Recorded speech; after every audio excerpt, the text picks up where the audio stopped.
Selamat siang Sobat Investor, senang sekali kita bertemu lagi hari ini, hari Senin ya Sobat Investor, pukul 12:30 bersama saya Nadine Hedra di program Break Time IDX Channel.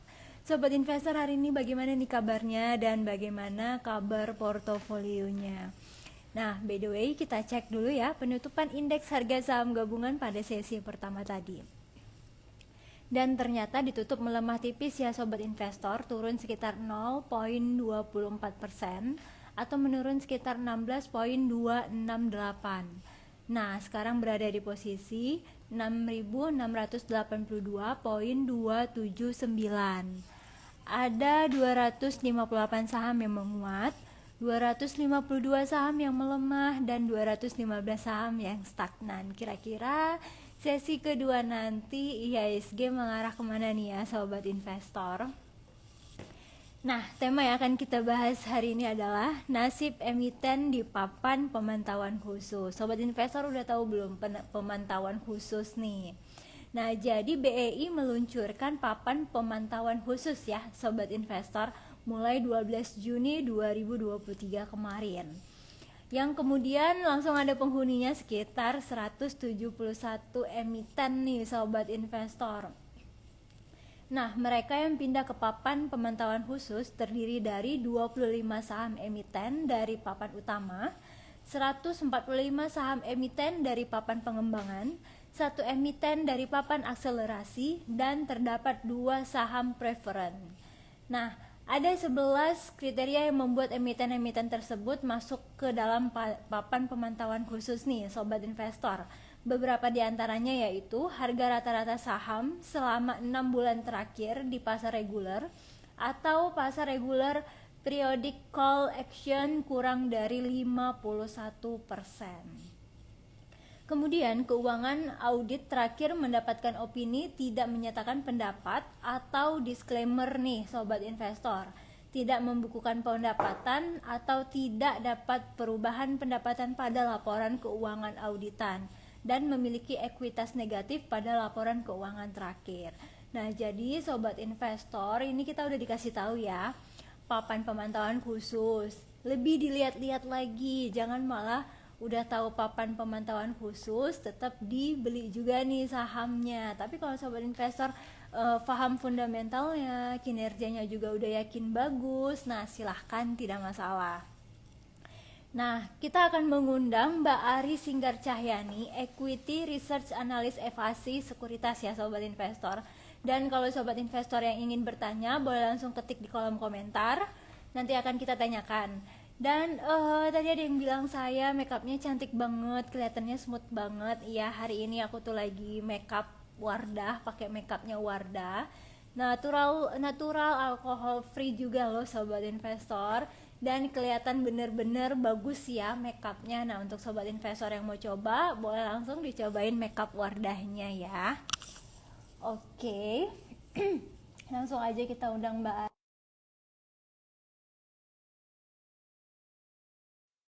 Sobat Investor, hari ini aku mau nyapa. Oh, ada Andi, Wardah to the moon katanya ya. Wardah to the moon gitu. Halo, selamat siang Mbak Ari.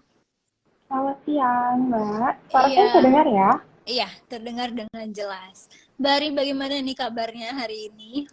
Alhamdulillah baik.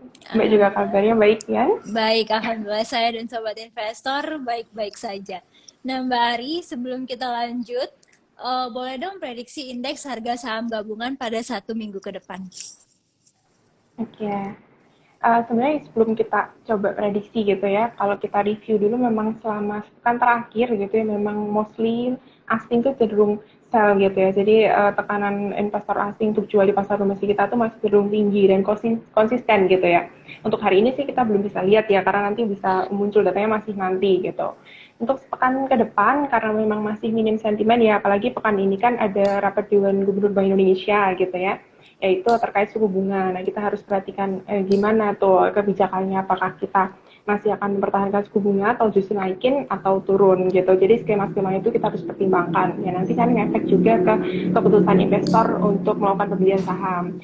Kalau kemarin kan lalu kan ada the Fed gitu ya yang sudah mempertahankan suku bunganya, itu kita bisa jadikan acuan ya, kemungkinan besar mungkin BI juga akan mempertahankan suku bunganya. Jadi untuk selama sepekan ke depan nih prediksi ISG-nya singkatnya gitu ya masih cenderung variatif, cenderung tertekan juga, belum ada sentimen positif yang nantinya sekiranya bisa jadi support ISG untuk rebound gitu sih Mbak.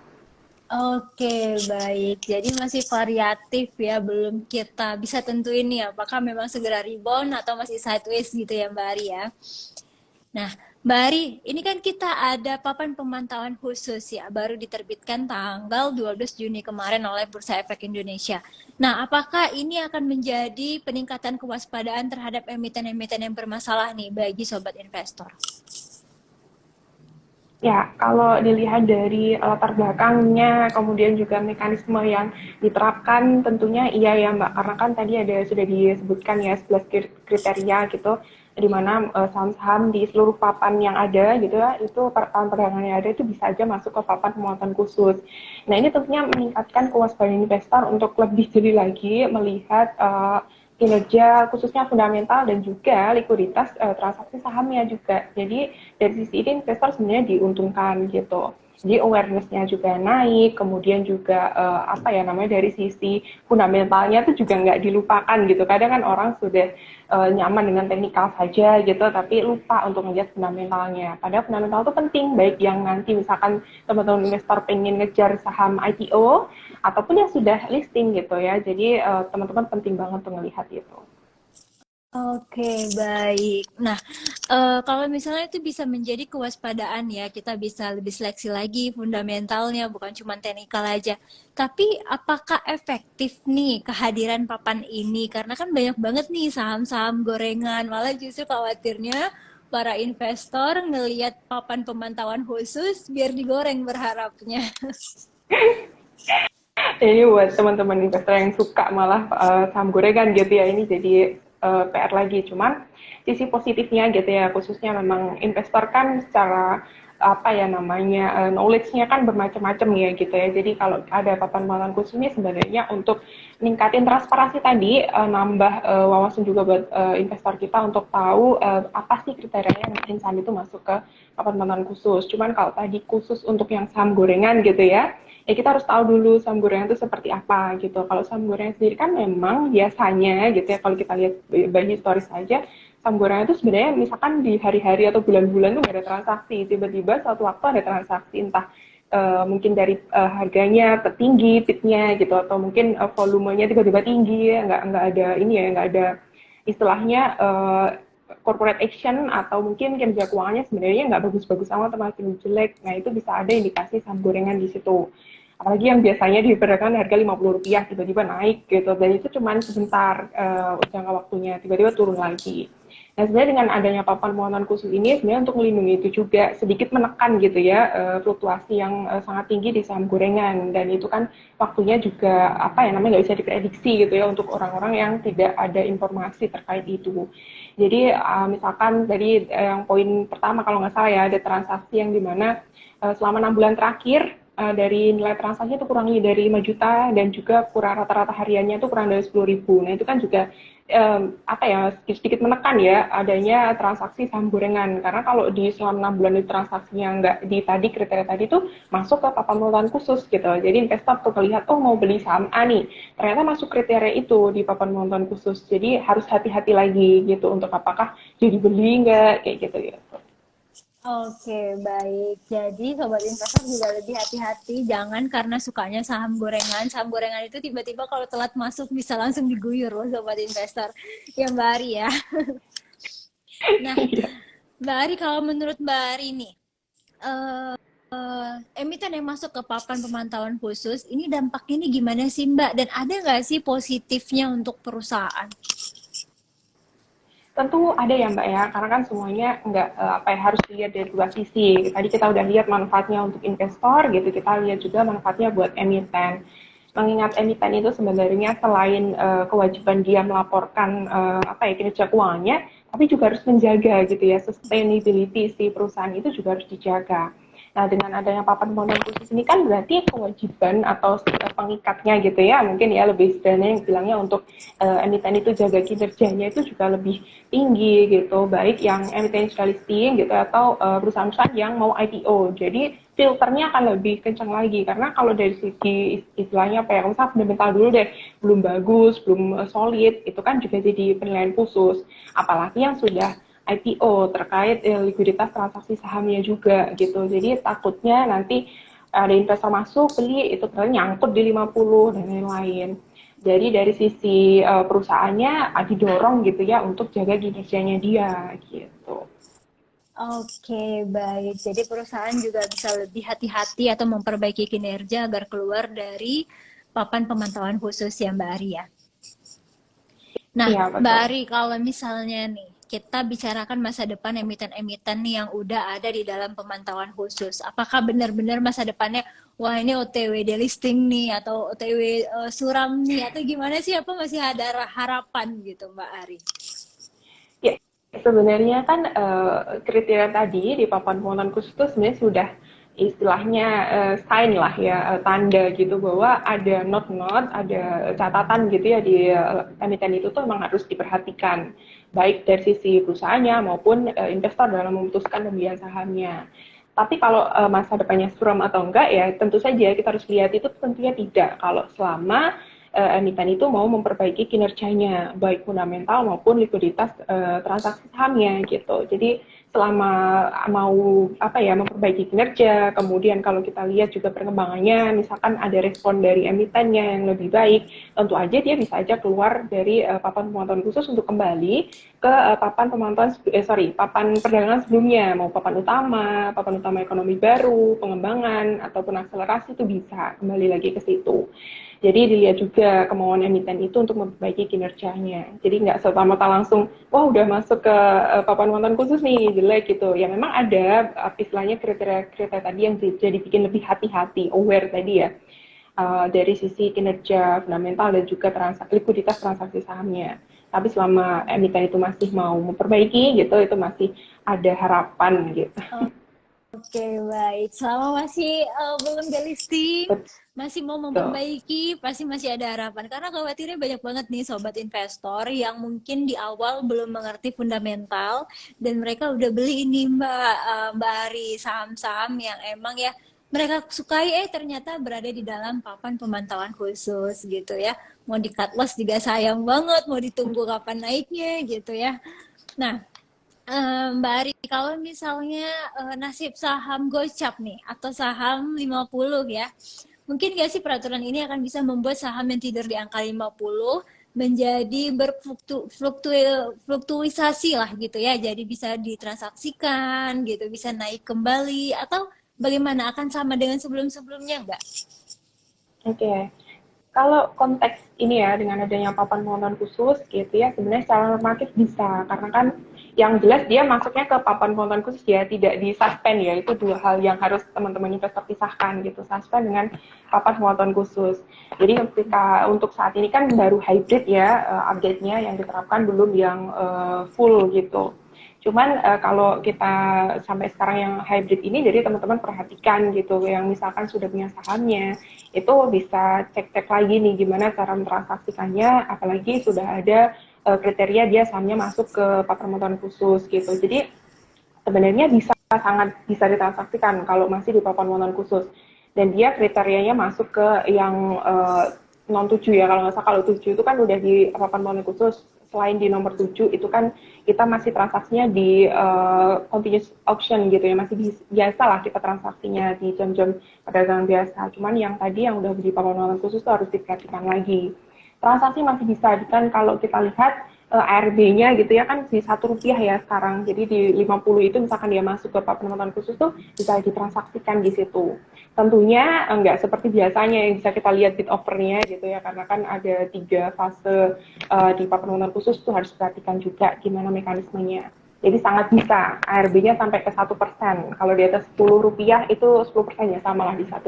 Paling murah gitu untuk ditransaksikan. Oke, baik. Aduh, Rp1 ya, saya juga baru ingat. ya udah udah bisa 1.000 rupiah, 50 rupiah aja udah geger gitu ya, apalagi 1 rupiah. Gimana itu kemungkinan naiknya? Masih ada harapan nggak ya kalau saham-saham udah di 1 rupiah? Jadi sobat investor harus lebih berhati-hati ya. Sobat investor kalau mau ngecek portofolionya, boleh ketik di kolom komentar saham atau emiten apa yang ditanyain. Nanti kita tanyain sama Mbak Ari ahlinya ya. Nah, Mbak Ari, jadi kan dengan adanya papan baru ini, saham yang lagi ada pemantauan ataupun yang tidak benar-benar kelihatan ya. Nah, apakah saham di luar papan ini benar-benar bagus nih Mbak Ari? Oke, ya. Tadi balik lagi kontekstual gitu loh. Kalau kita pisahin antara pembahasannya misalkan papan mana khusus di 11 kriteria tadi yang memang itu ada notifikasi-notifikasi gitu, katakanlah ada catatan-catatan terkait kinerja fundamental dan likuiditas transaksi saham, tentunya yang tidak masuk itu ya lebih baik gitu ya. Misal dari sisi likuiditas transaksi sahamnya lebih bagus gitu ya. Kemudian dari sisi fundamentalnya misalkan ekuitasnya positif gitu, nggak kan kalau nggak salah di nomor berapa itu ada ekuitasnya negatif. Nah itu kan juga jadi catatan khusus. Nah tentunya yang nggak masuk ke papan papan pemantauan khusus itu bagus gitu. Secara kontekstual ini iya, tapi balik lagi bahwa keputusan investasi itu tidak hanya didasarkan itu. Itu jadi filter bisa bahwa kita harus pilih saham-saham yang misalkan belum pilih sahamnya, pilih saham-saham yang dia tidak masuk ke papan pemantauan khusus misalkan untuk teman-teman mengurangi resiko tadi gitu kan. Itu bisa, tapi baik lagi timingnya, misalkan kalau teman-teman pengen trading sangat pendek, ya teknik analisisnya diterapkan gitu. Kalau misalkan teman-teman lebih ke long term gitu ya, concernnya gitu ya, itu bisa lihat ke fundamentalnya, bagaimana kesehatan apa namanya perusahaannya, kemudian dia dividennya seperti apa dan lain-lain. Jadi baik lagi, kalau secara kontekstual tadi singkatnya, pasti lebih bagus ya yang nggak masuk ke 11 kriteria di papan pengeluaran khusus gitu. Tapi untuk beli tidaknya kemudian perlu dicermati lagi secara analisisnya, nggak boleh ditinggalin. Oke, baik. Tetap harus dicek dan dicek fundamental dan analisisnya harus benar-benar mantap ya Mbak Ari ya. Nah, Mbak Ari, kalau misalnya nih ada sobat investor yang udah terlanjur nyangkut di papan pemantauan khusus, ini langkah apa nih yang harus diambil gitu? Apakah cut loss? Kalau sudah punya sahamnya tiba-tiba ini diberlakukan papan waktu itu tanggal 21 gitu ya, kebetulan sahamnya juga masuk ke yang nomor 7 gitu ya, kriteria nomor 7 misalkan gitu. Tentu saja teman-teman investor gitu ya, Bapak Ibu sekalian harus perhatikan, baca di website Indeks ada gitu ya terkait mekanisme transaksi di papan pemantauan khusus gitu. Jadi sederhananya nih kalau kita lihat di website IDX gitu ya, ada 3 fase utama gitu di transaksi papan pemantauan khusus ini. Yang pertama adalah order collection phase. Jadi ordernya dikolektif dulu, dikumpulkan dulu, nanti di random closing price nanti sekitar 2 menit perdagangan terakhir di sesi pertama itu nanti akan closing price-nya secara random. Baru nanti di 5 menit perdagangan terakhir biasanya sampai jam 12 gitu ya sebenarnya itu baru nanti matching order matching phase gitu, fase matching ordernya. Jadi fase-fase itu perlu teman-teman investor cermati di penerapan apa namanya papan pemantauan khusus ini. Jadi nanti misalkan sudah punya sahamnya, jadi kan transaksinya itu nggak bingung lagi. Ini aku punya saham misalkan dicontohkan apa ya, yang ini GIAA gitu, misalkan Garuda gitu. Ini transaksinya gimana? Ya tentunya berbeda dengan yang kalau kita transaksi reguler gitu ya biasanya continuous option gitu bahasanya. Nah sekarang ada pemantauan khusus itu sedikit beda untuk mekanismenya. Itu perlu diperhatikan.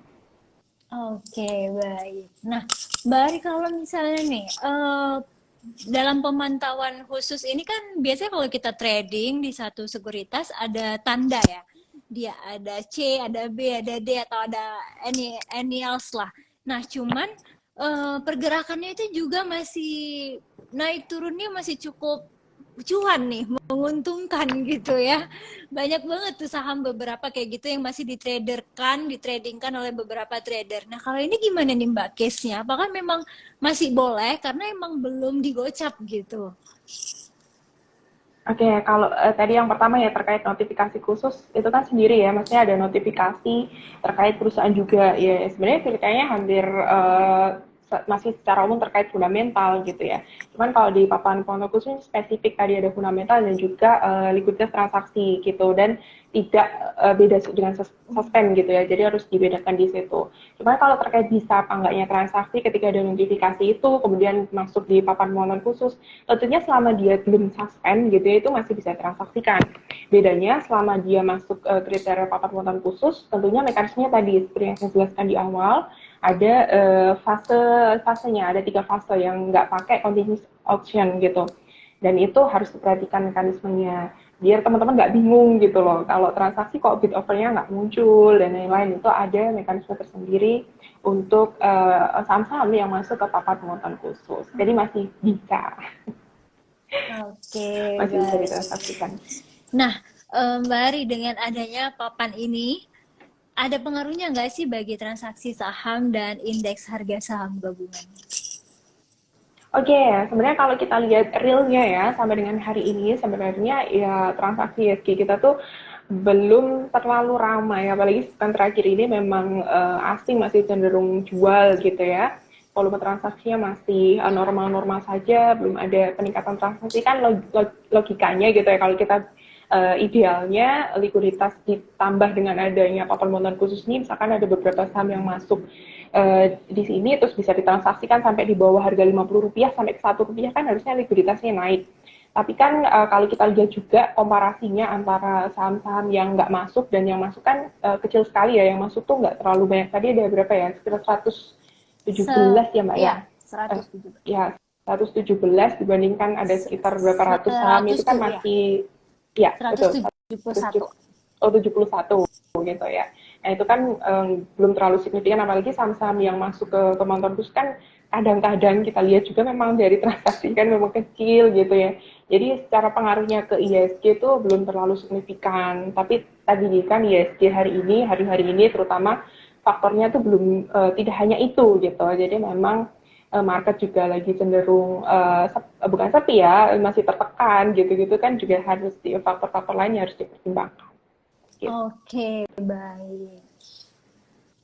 Nah, Mbak, ada beberapa yang mau kita bahas emiten yang dalam papan pemantauan khusus nih. Terutama ada GIAA, PPRO, dan ABA. Nah, ini bagaimana pergerakan ke depannya nih, Mbak? Oke, pertama kita bahas satu-satu ya, yang GIAA dulu. GIAA tuh kalau kita lihat yang di papan pengumuman khususnya ada di kriteria ke-5 dan ke-8 ya. Nanti teman-teman bisa teman-teman investor bisa lihat juga gitu ya, bisa download listnya gitu, dia masuknya di mana saja. Ya kalau yang pertama misalkan contohnya 5 ini ya, memiliki ekuitas negatif pada laporan keuangan. Nah kalau kita bicara terkait ekuitas gitu kan berarti ada beberapa yang harus kita perhatikan tuh dari sisi kinerja fundamentalnya si perusahaan ini. Mungkin teman-teman soal GIAA sudah banyak informasi ya dari beberapa waktu yang lalu terkait hutang dia yang tinggi gitu. Berarti kan misalkan di beberapa tahun terakhir hutang dia tinggi gitu ya, dia rugi. Nah rugi itu kan nanti dimasukkannya ke modal gitu ya di sebagai cadangan, tapi posisinya rugi. Nah itu kan juga mengurangi posisi ekuitas dia, nah negatif. Kemudian dari sisi sustainability, ketika modalnya negatif atau ekuitas negatif kan perlu kita pertanyakan lagi ya, dia masih bisa sustain apa enggak. Kalaupun dia bisa mencukupi modalnya karena negatif tadi misalkan dengan hutang atau kan misalkan dia right issue dan lain-lain gitu ya, itu kan jadi catatan juga untuk mendanai operasional dia aja misalkan harus pakai hutang. Nah itu kan catatan juga. Nah setelah kita bicara terkait fundamental, kita harus lihat gimana korelasinya dengan saham gitu ya. Kalau misalkan ekuitasnya negatif, kalau teman-teman biasanya suka hitung-hitungan gitu ya untuk melihat book value per share-nya, nah itu kan komponennya untuk menghitungnya ada ekuitas tuh di situ. Kalau ekuitasnya negatif kan jadi book value-nya kan nggak bagus gitu. Jadi itu kan untuk kita komparasikan dengan emiten sejenis atau dengan rata-rata sektoralnya kan juga kurang bagus. Nah itu kan kalau kita lihat dari dua sisi tadi untuk yang ekuitas negatif. Kemudian ada yang nomor 8, itu pertumbuhan perusahaan akan sulit, tercatat di kondisi PKPU gitu ya, permohonan penundaan pembayaran hutang gitu. Jadi memang hutang GIA ini masih jadi PR penting gitu ya, kan hutangnya tinggi, rasio hutangnya tinggi gitu, jadi itu jadi catatan di kriteria ke-8 gitu. Lanjut untuk yang PT Properti gitu ya, dia kriteria pertama, harga rata-rata saham selama 6 bulan terakhir di pasar reguler dan pasar reguler periodic call option itu kurang dari Rp51. Nah tadi yang mungkin Mbak bahas di awal dan kita juga sudah jelaskan di kriteria likuiditas transaksi saham itu menjadi penting. Tentunya untuk tadi misalkan udah stuck di saham gocap gitu ya 50 gitu misalkan, itu jadi bisa ditransaksi kalau kalau dia masuk ke apa namanya papan pembayaran khusus, contohnya Pepro ini gitu ya, PP Property. Nah itu jadi meningkatin likuiditas di perdagangan sahamnya. Jadi justru positif gitu ya, tapi juga harus dibarengi dengan perbaikan kinerja sekali lagi. Tidak hanya oh sudah liquid nih sahamnya bisa kita transferkan sampai batas bawahnya artinya di 1% misalkan gitu nanti di paling mentok-mentoknya gitu ya, itu tapi kalau kinerjanya masih nggak bagus ya sama aja gitu kan.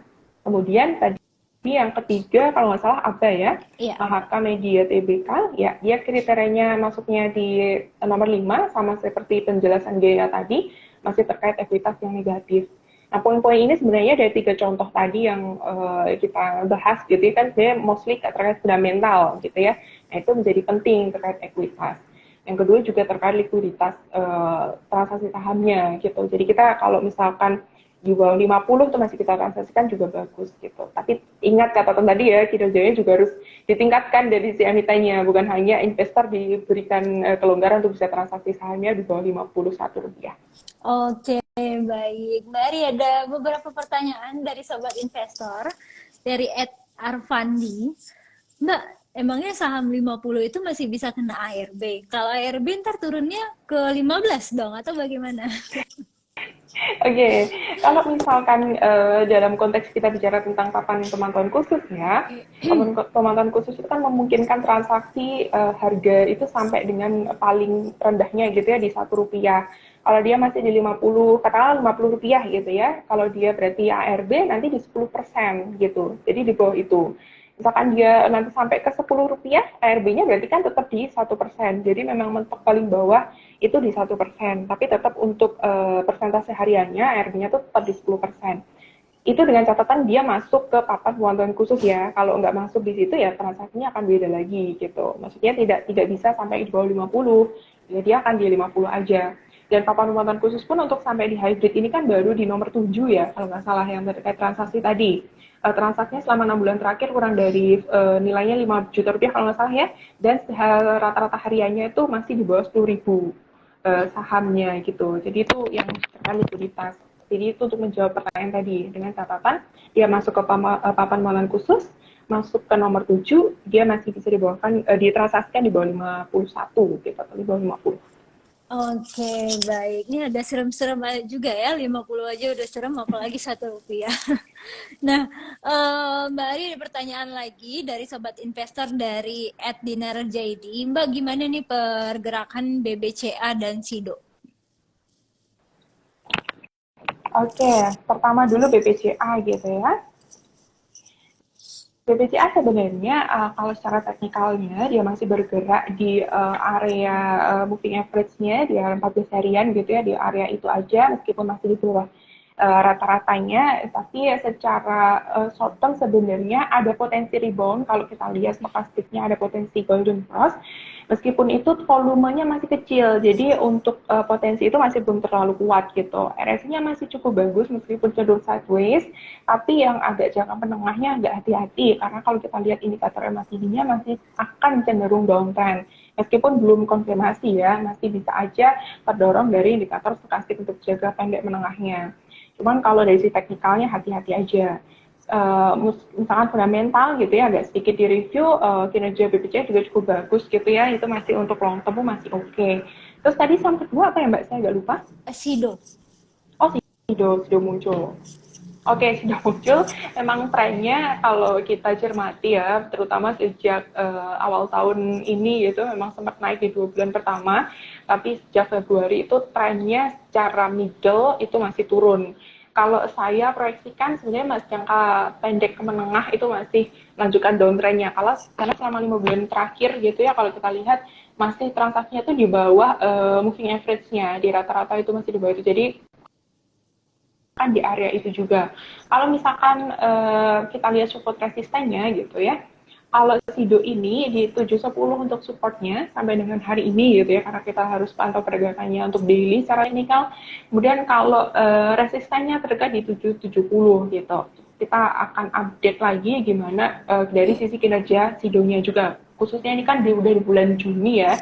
Bentar lagi Juli, nanti sekitar bulan Agustus tuh udah banyak rilis laporan keuangan kuartal kedua. Nah itu kita update lagi, karena nanggung kalau kita pakai kuartal satu. Bukan nggak bisa, tapi kan udah kemarin, ini udah Juni, tengah-tengah apalagi ya, pertengahan udah mau masuk Juli.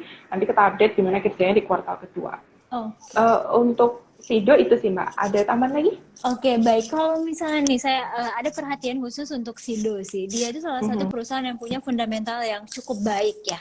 Pertumbuhannya dari tahun ke tahun juga bertumbuh.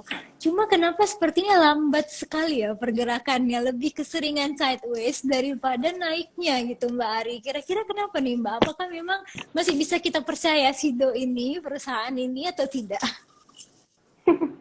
Sebenarnya Sido ini kan juga kita lihat kinerjanya, saya harus update dulu ya kinerjanya yang kuartal satu dan 2 gitu, apakah terjadi koreksi apa enggak, dan kebetulan harus cek laporan keuangannya dulu. Cuman kalau kita lihat memang tren kinerja Sido kan dari tahun-tahun sebelumnya kan nggak terlalu lebih bagus tahun-tahun sebelumnya gitu. Jadi mungkin sisi konservatif investor melihat itu juga, meskipun kalau yang kemarin-kemarin kita baca berita dari pemegang saham mayoritas itu mereka sebenarnya cenderung akumulasi, tapi harus perhatikan juga tujuan akumulasinya apa. Nah, mungkin untuk sentimennya itu sih yang agak membatasi kenapa kinerja saham Sido ini masih cenderung turun, khususnya dari awal tahun lah ya, meskipun 2 bulan pertama tahun ini tuh bagus gitu.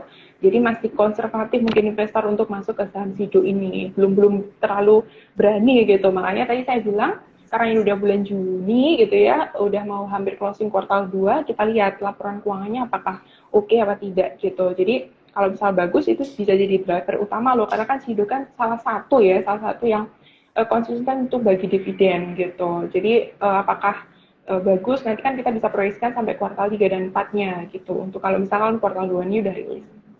Oke, baik Mbak Ari. Pertanyaan terakhir nih Mbak Ari dari Sobat Oh, Investor, dari Ed Shirin. Mbak Ari, untuk investasi jangka panjang kira-kira emiten apa yang cocok selain perbankan? oke. Okay. Langsung nggak mau perbankan gitu ya, langsung yang lain. Oke, sebenarnya ada salah satu yang saya pantau, tapi mungkin teman-teman balik lagi ya, harus dianalisis ulang. Ini hanya yang saya pantau sampai dengan hari ini, itu masih yang saya konsisten untuk Antam. Antam itu sebenarnya secara jangka pendek dia masih ada potensi koreksi. Kalau kita lihat hari ini kan closingnya juga di zona merah ya, di level 2030 gitu ya. Cuman kalau dia belum nembus middle Bollinger-nya gitu ya, di area sebentar. Area misalkan di nggak kelihatan, 1.900-an itu masih aman aja, karena belum terkonfirmasi, masih dia dead cross gitu. Cuman memang hati-hati saja, jangan belinya di jangka pendek untuk Antam ini. Tapi untuk long term, Antam itu masih potensi bagus banget gitu ya. Kalau long term sebenarnya saya lebih ke sentimen aja. Kalau kita lihat mostly gitu ya, Bank Dunia akhir-akhir ini ada cenderung gitu ya, kecenderungan kesepakatan untuk mengurangi ketergantungan mereka menggunakan dolar Amerika Serikat. Nah, mereka salah satu hedgingnya untuk ngamanin asetnya tuh dengan akumulasi emas gitu. Jadi selama masih trennya ada kecenderungan sana untuk Bank Dunia gitu ya, bank-bank sentral dunia maksud saya, itu masih ada potensi untuk penjualan emas tuh makin tinggi. Nah, salah satunya sih Antam ini yang bisa diperhatikan gitu. Nah, ini kan juga dorong kinerja Antamnya secara jangka panjang kalau memang kecenderungan tadi belum berubah ya. Gitu. Oke, baik Mbak Ari. Banyak banget pertanyaan yang masuk, tapi waktu kita sangat terbatas nih Mbak Ari. Terima kasih Baik, baik. banyak ya Mbak atas waktu dan ilmu barunya hari ini. Sampai ketemu di sesi break time selanjutnya. Selamat siang. Ya. Ya. Ya, Sobat Investor, itu dia tadi perbincangan kita dengan Mbak Ari Singgar Cahyani, Equity Research Analyst FAC Sekuritas. Jadi, Sobat Investor udah tahu ya, ada papan pemantauan khusus yang benar-benar harus dipantau lah. Jangan karena udah tahu pemantauan khusus, terus masih tetap dibeli nih sahamnya. Tapi kembali lagi ke sobat investor, kalau memang sobat investor kiranya oh ini kinerjanya bakalan baik dan segala macam udah dianalisis, nggak masalah kok untuk dibeli juga. Tapi disclaimer on ya sobat investor, Nah, itu dia tadi perbincangan kita dengan Mbak Ari. Sobat investor, boleh ya ditonton terus IDX Channel TV dan baca website kita di www.idxchannel.com. Follow sosial media kita di Instagram dan Twitter di @idx_channel. Instagram dan YouTube di idx_channel. TikTok di IDX Channel serta Facebook di @idxchannel.com. Terima kasih ya Sobat Investor. Saya Nadine Hedra, pamit undur diri. Salam cuan.